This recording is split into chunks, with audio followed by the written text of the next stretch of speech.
Então, na verdade, o Heitor ele foi vítima de afogamento. Infelizmente, ele acabou caindo na piscina da família ali e acabou vindo se afogar. O que você estava fazendo quando você recebeu essa notícia? Isso, nós estávamos em patrulhamento comum ali, eu, o soldado Pegoraro e o tenente Castro, aonde o centro de operação da Polícia Militar, que é o Copom, nós chamamos de Copom, passou a informação que a família estava tentando contato com os bombeiros, não conseguia e pediu para a viatura mais próxima chegar ao local. E ali, se tivesse como a gente filmar, parecia uma cena de filme, né? Porque as informações não chegam precisas, você tem que filtrar o lugar. Muitas vezes a gente não sabe, tem que jogar no GPS, isso leva tempo. Então, no momento que nós estávamos jogando no GPS, passa um carro fechando a viatura. E na hora a gente achou até que era um atentado, né? Pela forma que o cara chegou. E daí o cara parou ali, só gritou desesperado e foi embora. Aí a gente deduziu de duas uma, ou é um roubo em andamento ou é a mesma situação. Falei assim, vamos trabalhar, e isso gerou dúvida em nós, vamos seguir o cara ou vamos na ocorrência do menino, né? E nisso, no espaço curto de tempo, a gente procurando no GPS onde era esse endereço. Aí onde a gente, isso é muito rápido, é segundos, gente. A gente deduziu, falou, só pode ser a mesma situação, não é possível que seja outra situação, vamos arriscar, porque nós não podemos perder tempo, é uma criança afogada. E aí nós começamos a seguir o rapaz, eu não lembro que carro que ele estava, mas era um carro muito mais potente do que o da polícia, então a gente teve até dificuldade em acompanhá-lo. E a hora que a gente chegou na casa ali... Era o lugar. Era o lugar. E descreve o cenário pra gente desse momento. A cena ali, assim... Durante o acompanhamento, no caso era eu que estava dirigindo no primeiro momento, a gente já veio traçando uma ideia. Quem que vai fazer a manobra? Aí foi onde eu me prontifiquei e disse, não, pode deixar que eu faço. Já lembrei da primeira situação da Ariel. Falei, não, eu faço, pode deixar, eu assumo a responsabilidade e vou tentar, se deu certo uma vez. Nesses procedimentos tem uma hierarquia... Isso. De responsabilidade, né? Exato. Você era o responsável, tinha algum... Na verdade, o primeiro tenente Castro, ele é o comandante, né? E foi onde ele perguntou quem que se habilitaria. Ele disse que ele não tinha prática de fazer a manobra. O soldado Pegoraro, ele falou que já tinha se deparado com uma situação com o filho dele. E eu também já tinha se deparado com essa situação da Ariel. Eu me prontifiquei, falei, pessoal, pode deixar que eu faço. Legal também ver o tenente... assumindo que não sim, domaria essa situação, né? Foi bem humilde da parte dele, né? Sim. Até porque ali, como você está lidando com vidas, você precisa ter a pessoa mais capacitada para fazer a procedimento. Ação. Exato. Só que daí o que acontece? Quando eu cheguei no local, foi onde eu me dei conta. A criança não estava engasgada. A criança estava afogada. E aí, qual que é o procedimento a fazer? Vai fazer a manobra de Heisen, vai colocar a criança do lado ali para expilir água, qual que é o procedimento? Então ali, o que eu estou falando é tudo muito rápido, em segundos. Foi onde eu parei e pensei, caramba, a criança não está engasgada, está afogada. E o cenário, né, que eu me deparei foi muito parecido com o da Ariel, todo mundo chorando, desesperado. Eu não pensei duas vezes, desci da viatura, já catei a criança ali, bem dizer, semi-morta. E a mãe chorando, gritando, todo mundo, salva meu filho, salva meu filho. Ali você tem que manter o sangue frio. Por quê? Porque se você fizer a manobra errada, o que vai sobrar é gente para criticar a ação da polícia. Embora não seja uma função específica nossa. Isso aí é do Corpo de Bombeiro, que eles têm treinamento para isso, e etc e tal. Não é algo específico da Polícia Militar. Embora no nosso curso soldado a gente tenha um vago treinamento sobre isso. Só que não é algo específico. Não é algo que você sai de lá preparado para executar. Como se fosse um kit, como se fosse um treinamento de primeiros socorros quando você tira a carteira de habilitação. Você tem ali, mas não é algo que você está familiarizado. Aí eu peguei a criança da mão provavelmente da mãe, comecei a fazer a manobra de Heisen, batendo nas costas dela, torcendo para que dê certo. E nas imagens é possível ver que cai um pouco de água ali. Ali eu senti já que a criança tinha voltado a respirar. Aí eu dei um glória a Deus, né? Glória a Deus, a criança voltou a respirar. Só que o que acontece? Ela voltou a respirar e no mesmo momento, parou de novo. Eu senti que ela parou. Aí o soldado pegou e falou assim, deixa eu chupar a boquinha da criança. E nisso eu pensei, e tudo isso muito rápido, gente. Eu falei assim, mas a gente está vivendo uma pandemia. Nós vamos aspirar a boca da criança, e era bem no começo da pandemia, ninguém sabia ao certo o que era essa pandemia. Daí vai que a criança morre, o pessoal fala que foi de coronavírus porque o policial contaminou a criança. Tem tudo isso. Tudo isso aí você tem que pensar. É muita coisa para pensar em muita coisa para pensar. Segundos. Então, assim, depois que passou tudo, a gente vê as imagens, né? Vê os comentários. É interessante você ver os comentários, né? Principalmente Facebook, essas coisas. Aí uns elogiando, a maioria elogiando, mas uma meia dúzia criticando. E, pessoal, vocês não têm a noção do que a gente passa ali na hora. Porque você tem que pensar em tudo. Por quê? Porque o pessoal não vai ver os pontos positivos. Essa é a função da crítica. É ver os pontos negativos. É igual um filme, quando você assiste um filme. Ah, que legal o filme e tal. Mas a crítica não tá para assistir o filme legal. Tá para apontar os erros. Um erro de gravação aqui, um erro de dublagem ali. Essa é a função da crítica.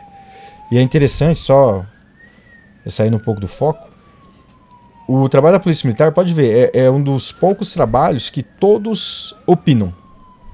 Você não vê um professor, alguém opinando no trabalho do professor. Olha, não foi lá em 1500, por exemplo, foi descoberto, aí diz que foi em 1498. Você não vê ninguém questionar isso. Você não vê um médico, opa, essa cirurgia foi errado,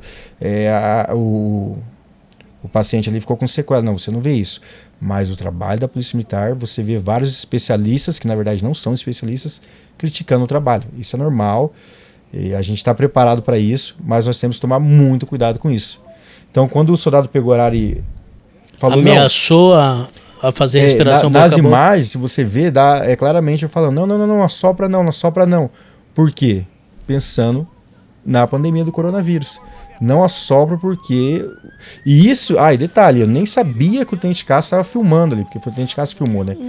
A gente não estava na viatura, ou vai lá e faz a manobra que eu vou filmar, que vai dar tudo certo lá na frente e vamos ser aplaudidos. O Tenente Cássio, ele filmou para resguardo de vocês. Exatamente isso. Ele filmou para resguardo da gente. E eu não sabia, né? E foi muito inteligente da parte dele. É interessante isso também, porque a gente vê alguns comentários, mas os caras filmou isso aí. Mas é claro que filmaram. Por quê? Para resguardar o procedimento, no caso da equipe, que no caso era eu que estava fazendo.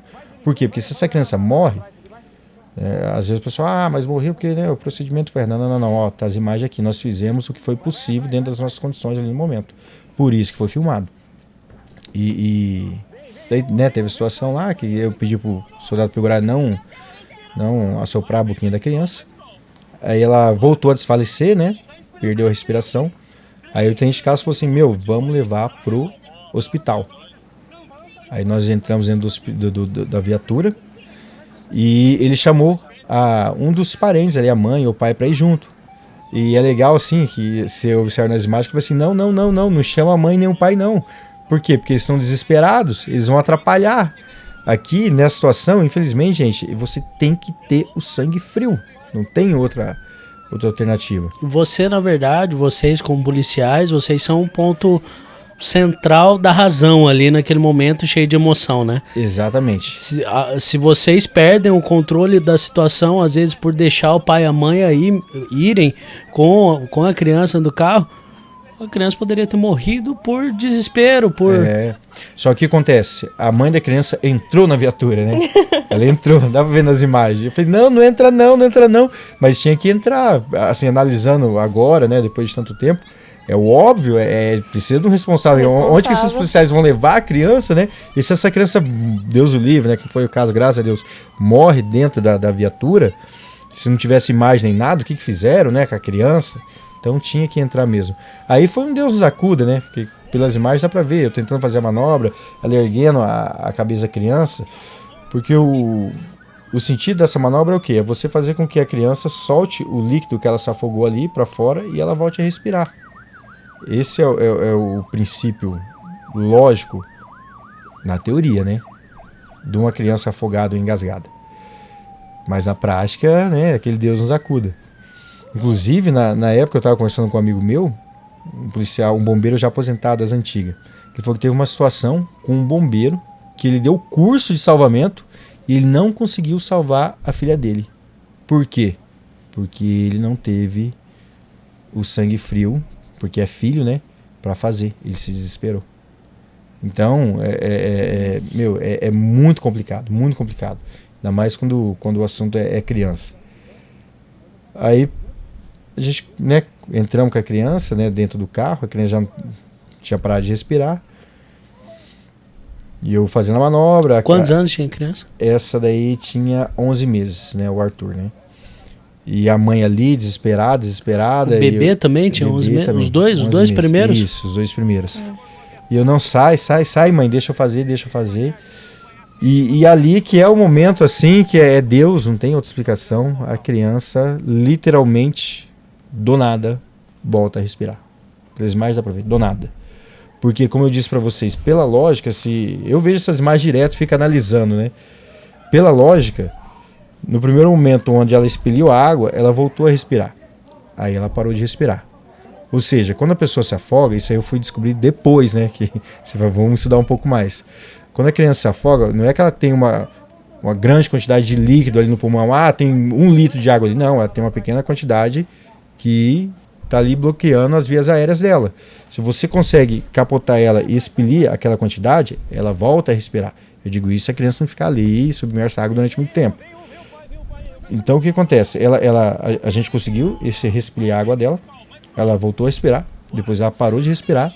Então ali não tinha mais que fazer manobra, porque a água já tinha expelido, ela simplesmente parou de respirar. E do nada, dentro da viatura, como é possível ver, ela volta a respirar.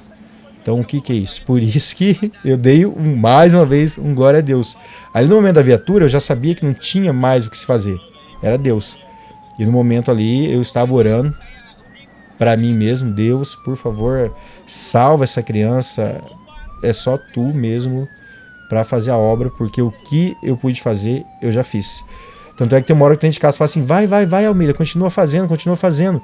E ali, se você olhar bem nas imagens, eu só tava batendo nas costinhas dela ali, por quê? Porque eu já fiz tudo que tinha que ser feito, não tinha mais o que se fazer. E o que dava pra fazer era o procedimento seguinte, que era o quê? Fazer a massagem cardíaca nela, que ela já tinha parado de respirar.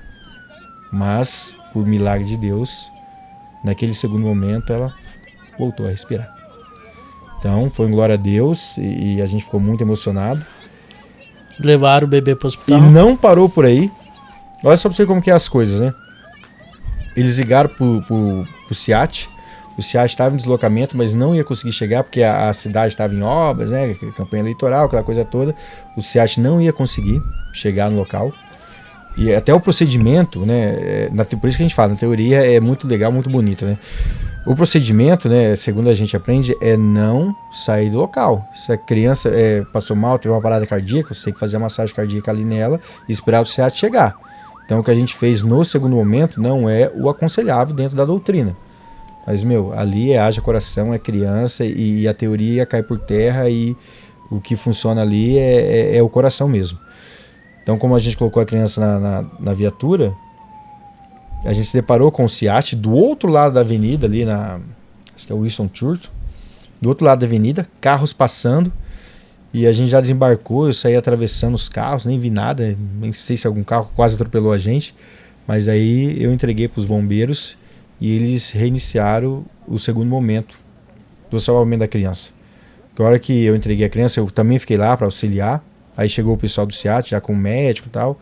A criança ela teve ali um outro... Não chegou a ter uma parada cardíaca, mas a pulsação dela... Como que é a palavra que fala? Diminuiu. Enfim, o batimento cardíaco dela estava bem fraquinho. Estava a ponto do coração parar. Devido ao tempo que ficou submerso, ninguém sabe ao certo quanto tempo ficou lá. Não foi a gente que tirou no primeiro momento. Eu acredito que foi um vizinho que pulou lá e tirou a criança da piscina. Né? Só que também não... Pelo que parece ali... Não conseguiram ali fazer a manobra, todo mundo desesperado. Aí nós levamos pro Hospital do Coração. Aí lá se iniciou o terceiro momento, lá com mais tecnologia, né? Detalhe também, a criança já estava tendo uma hipotermia, pelo fato de ter ficado na água ali. Aí colocaram lá um cobertor lá para esquentar a criança. Ficou na UTI, acho que 10 dias. Se eu não me engano, se não estiver falando besteira, acho que ficou até entubada, não tenho certeza. E tinha o receio dela, os neurônios, né, como tempo sem respirar, ficar com alguma sequela. Agora você para e pensa, né, um dos filhinhos lá deles já com um problema, né, e outra criança, né, 2, né, tadinhos. Mas, mais uma vez, Deus, né, operando nas nossas vidas. A criança, depois de 10 dias, saiu ilesa. como se nada. Até o pessoal brincou, né? Eu vi, né? Acho que a coletiva de um dos médicos. Essa criança não vai nem lembrar o que aconteceu com ela. É como se nada tivesse acontecido. O que é isso aí? É o poder de Deus na vida das pessoas. Rapaz, ao ponto dela ter pegar numa hipotermia, ela deve ter ficado um bom tempinho ali embaixo d'água. Então. Até descobrirem, né? Até encontrarem que estava lá. Então, esse é um dos segredos que ninguém sabe, né? Quanto tempo essa criança ficou lá submersa? Ninguém sabe, nem a mãe sabe, ninguém sabe. Quanto tempo? Mas ela, uma criança de 11 meses, o que ela estava fazendo sozinha perto da piscina? É a pergunta que todo mundo faz, né? Isso. Mas você levantou um ponto. Isso, interessante, né? A gente vê alguns comentários do pessoal que a gente até brinca assim, né? Fala sem saber, fala pelos cotovelos, né? Pô, mas cadê a mãe ali que não viu a criança? Essa mãe, ela tem uma outra criança que tem cuidados especiais e ela estava alimentando essa criança na cadeira de rodas. E foi o momento X para o bebezinho cair na piscina. Tanto é que esse bebezinho fazia um dia só que tinha aprendido a engatinhar. Um dia. E o pai da criança ali, ele é piscineiro. Ele tinha percebido, olha, meu filho aprendeu a gatinhar, vou cercar a piscina. Ele tinha até furado os buracos lá para colocar a cerca. Um dia. Foi um dia o tempo suficiente para acontecer